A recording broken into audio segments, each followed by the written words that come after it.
Hey, how's it going out there, everybody? Hope everybody's having a great day. Welcome to the channel. I'm your host, Cash. Today, we're going to talk about dynamic freight pricing and its effect on the trucking industry. I'm going to read some stuff from the internet to you. I'm going to give you my opinion on it. But first, let's kind of get into what it is so you kind of know where we're going with this. So basically, dynamic freight pricing is a tool used to adjust the price we are paid on things. And I say this isn't to be scare tactic, this video or anything like that. This is just to explain what the other side is doing. Now, I'm an owner operator, so when I say the other side, I mean my customers, which includes, direct shippers and freight brokers. I need to know what they're doing so I can operate at my peak efficiency and make the most profit. Because it's like when you learn to play any sport. The first thing you should do is learn the rules of the sport. That way you can push it right to the rules, or you can make the rules work in your favor. You don't break them. Well, what's bending? Bending's not breaking. I'm just saying. So I want to read this article to you. There'll be a link in the description of this article. It's from EMTEC Digital, and that's a think tank. Also, I want to clarify. I'm making this video in May of 2023, and this article is from August 2022. So, if there's things I say in there about fuel prices or current events, just remember this is from 2022. But this article is called "The Dynamics of Dynamic Freight Pricing: Why, and How."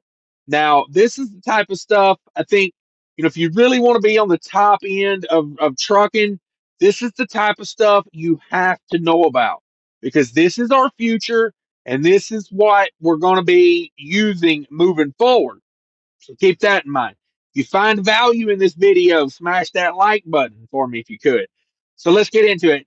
Dynamic freight pricing is not a new concept. If you use any ride sharing service such as Uber or Lyft, you have already experienced dynamic freight pricing. You know how they do surge pricing when an area is hot and there's not as many drivers, they raise the price to incentivize more drivers to come online and give taxi rides. I used to do it. I got like 4,000 trips. I was full time Uber for like a year almost. So I put in the work. I know how that dynamic freight pricing works.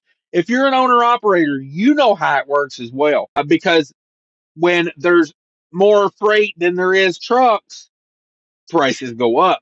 So it says, which is based on demand and supply of the available drivers and taxis. Another classic example of dynamic pricing is the airline industry uses this, where seat prices fluctuate in proportion to available inventory. We've all seen that. You want that last minute flight to a busy destination and you pay three times what you would have paid to go 3 days later. That's what they're putting into trucking more and more. It says the past few years in transportation and logistics industry have been a roller coaster ride. Freight prices have spiked continuously, leaving both shippers and 3PLs over a barrel. If you guys don't know what 3PLs are, that's a third party logistics. That's a company that handles another company's transportation needs pretty much in totality. A couple examples of that would be CH Robinson's a big one that does that. DHL is a big one. UPS Logistics does that. FedEx does a lot. Any big brokerage is going to have a 3PL dynamic to them where, if you're, a prime example is one I deal with occasionally is DHL and the Mars Corporation or the Candy Corporation.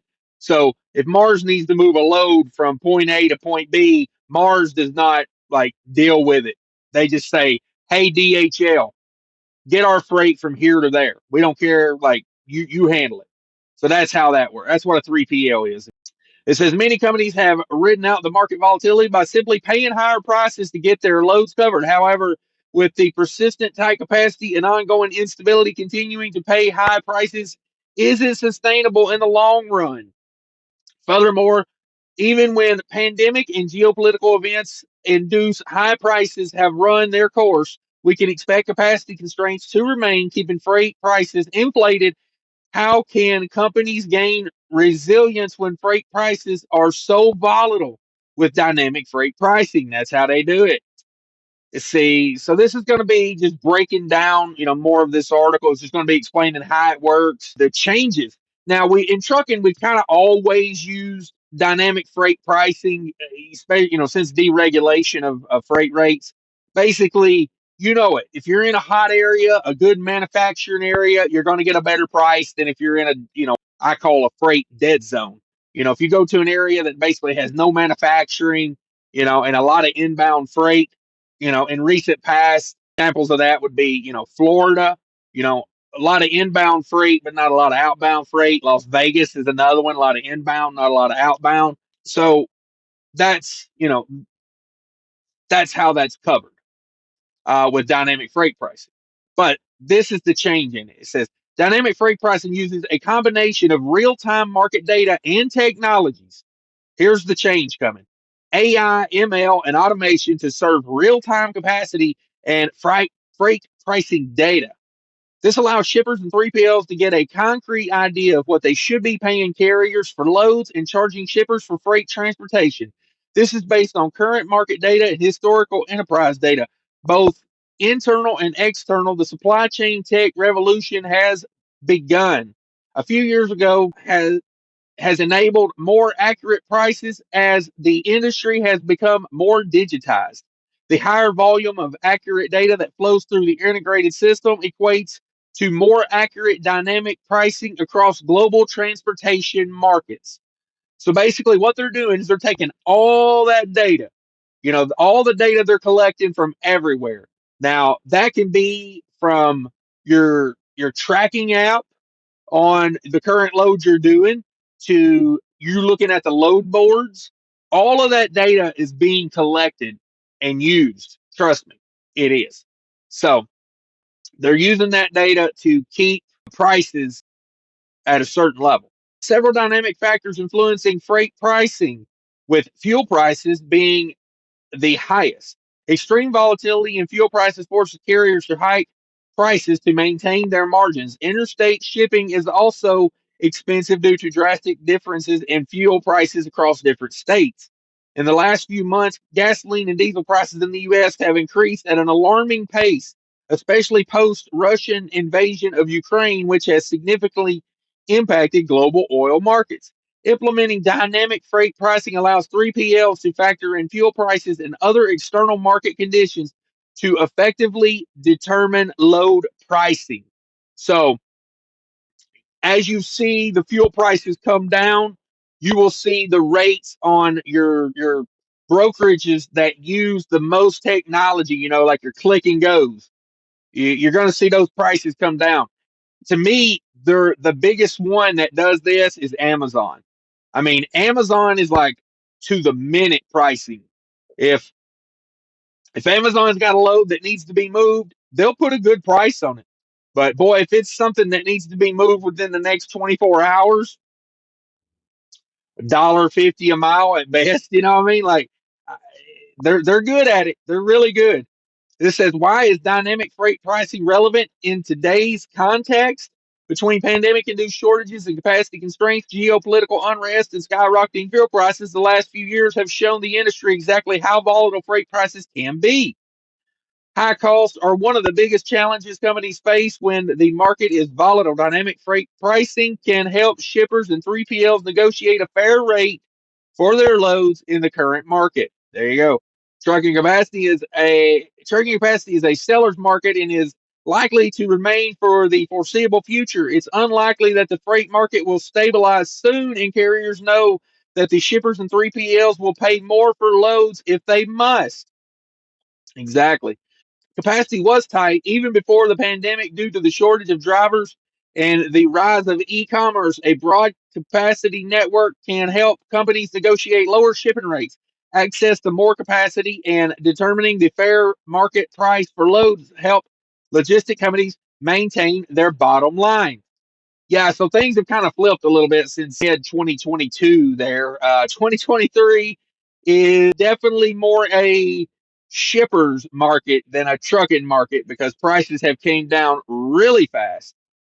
The logistics industry in general has been slow in technology adoption, and dynamic pricing is an area that wasn't fully explored until 2020. The impact of the COVID pandemic and supply demand for drivers and trucks led to carriers defaulting on contract rates, leading to skyrocketing spot market. In this context, dynamic freight pricing has emerged as an effective solution to balancing pricing across volatile markets.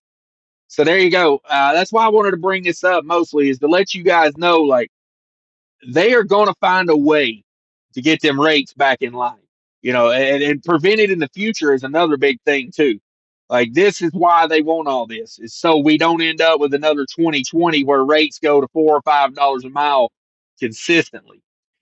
Shippers and 3PLs tend to rely on complicated pricing methods as freight pricing varies by lane, and carriers have their own methods for rating loads.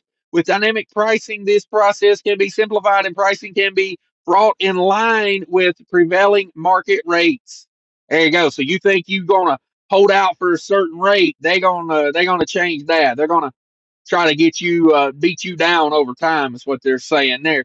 Dynamic freight pricing enables price hikes during tight capacity scenarios and facilitates price drops when trucking capacity is high, resulting in a win-win situation for all shippers, 3PLs, and carriers. Yeah, I'm going to say these 3PLs and these shippers are not implementing all this technology to pay higher rates to carriers. I'm not, just a thought. Dynamic pricing allows carriers to manage real-time pricing changes for accounts for available capacity. Carriers can use dynamic pricing models to test prices, correct lanes and route imbalances, adjust prices during peak season, and practice agile pricing methods when expanding into new geographies and working with diverse networks. Shippers can use dynamic pricing to benefit for real-time lane rate reduction and incentives on tenders and bookings of shipments picked up from the same location on the same day. So they're saying, like, hey, you might even pay less. They might even pay less for a load that picks up in the morning than a load that picks up in the afternoon, is basically what they're saying there.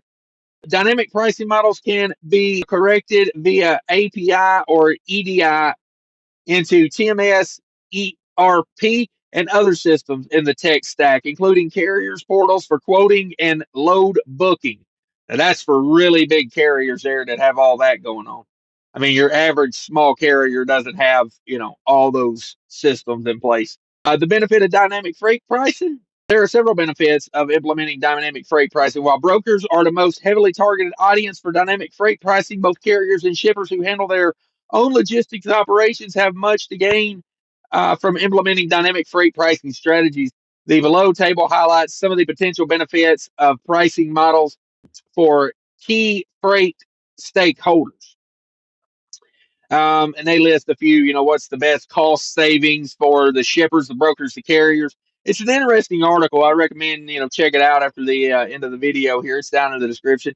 The conclusion of this is market volatility and raising fuel prices will continue to impact freight prices. Shippers and 3PLs need a robust solution that can handle fluctuations and safeguard their profit margins. Dynamic freight pricing helps align load pricing with current market trends by factoring in fluctuating fuel costs and other external market factors. With transportation services becoming more commoditized, 3PLs will continue to evolve dynamic freight pricing models to retain competitive edge. This talks about, the different companies that are doing it. Not in this article, but another one I read, JB Hunt 360 is a big one that's using this technology. So if you operate on that JB Hunt 360, you may already be dealing with dynamic freight pricing. I also heard TQL's getting into this pretty big. So my thing on it is this dynamic freight pricing. Understand there is a rate at which you cannot haul freight. You know, did you factor into that model that, like, maybe a carrier can't move a load for 80 cents a mile, or does it just go to rock bottom? Because that's the scary part to me, when it's a race to the bottom, because that's why they're doing this. Now, I'm just here to give you the information and let you make your own opinion, but I can also tell you my opinion. My opinion is this is a way to keep those rates on a middle ground, which ain't necessarily a bad thing. You know, I'll take a good average over a spike and a hard dip and a spike and a hard dip. I mean, that's hard to manage a business when you're fluctuating all the time. You know what I mean? Like if I could get a good dedicated lane at a good price, I'd take that over running, roller coaster spot market any day of the week, and that's kind of how I run my business. I like to stay on the same customers with similar rates as much as I can. It's just how I like to operate. But if you're in the spot market, let me know if you've seen any of this, like with the JB Hunt 360 and all. I know they change their prices day to day, so I'm pretty sure they've already got it kicked in. You think about that, prices changing from the morning to the afternoon. That's crazy because I know it changes day to day. I've seen it change day to day. Same lane one day will pay different than it did the day before. It just has to do with, what's available and what's out there. So and, that's it, guys. Thanks for everybody tuning in. If you made it this far, you definitely need to smash that like button. And if you're not a subscriber and you want to keep up on trucking stuff and talk trucking and making money, hit me up on that subscribe button. You know what it is. And remember, take care of each other out there, and people are more important than trucking. Is anybody worried about fuel economy these days? I know I am. That's why I got me a channel partnership with Hotshot Secrets, because I trust these guys. They do all their engineering, all their product testing right here in America. This is Diesel Extreme. This big 2-quart jug treats 160 gallons. You're going to want to start off with this one because, in my opinion, that's going to clean those injectors better than anything else on the market. It's going to get the water out of your fuel system. And then after you're done running that one, run that tank out, come back, get this right here. Everyday diesel treatment. Easy to measure bottle. This treats 400 gallons. This little bottle does. Treats 400 gallons. Check it out. Best stuff on the market. I run it. I get great fuel economy. I appreciate them. Use the link in the description below. If you've got a CDL, you can get a 10% discount with those guys on their website, which makes it cheaper than pretty much anywhere else you're going to find it. Thank you.